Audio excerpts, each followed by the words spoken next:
Kita selama ini ditipu, dan ada fakta mengerikan yang selama ini disembunyiin sama pemerintah.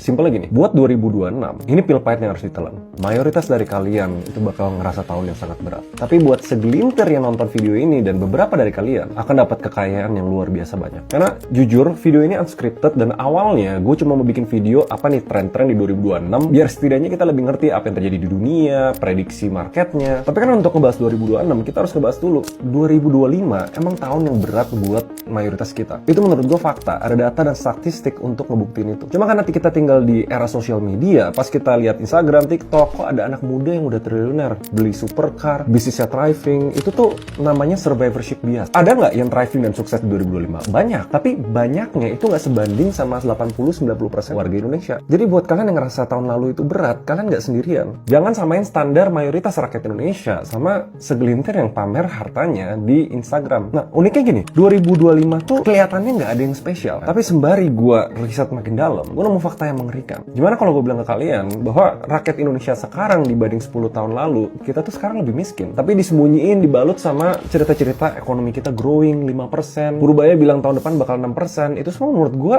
ilusi. Apalagi kemarin Pak Prabowo baru bilang, wah dibanding berapa ratus negara dalam sebuah survei, rakyat Indonesia itu yang paling bahagia. Dari hampir 200 negara yang rakyatnya setelah ditanya, rakyatnya mengatakan dia bahagia adalah bangsa Indonesia. Tapi di saat yang sama beliau terang-terangan bilang kayak gini, ya ngeliat situasi Indonesia dengan kondisi yang semua nggak sesejahtera itulah, saya bangga mereka bahagia. Mengharukan bagi saya karena saya paham bahwa sebagian besar rakyat kita sesungguhnya masih mengalami kehidupan yang sangat-sangat sederhana, yang berada dalam keadaan yang belum sesungguhnya sejahtera. In a way, itu tuh kayak wrapping atau kulit yang memaniskan situasi rakyat Indonesia biar mereka tuh oke-oke aja dengan situasi yang lebih miskin dibanding 10 tahun yang lalu. Sebelum bahas 2025-2026, gue harus jelasin dikit lah tentang kenapa ekonomi kita tuh sebuah kebohongan.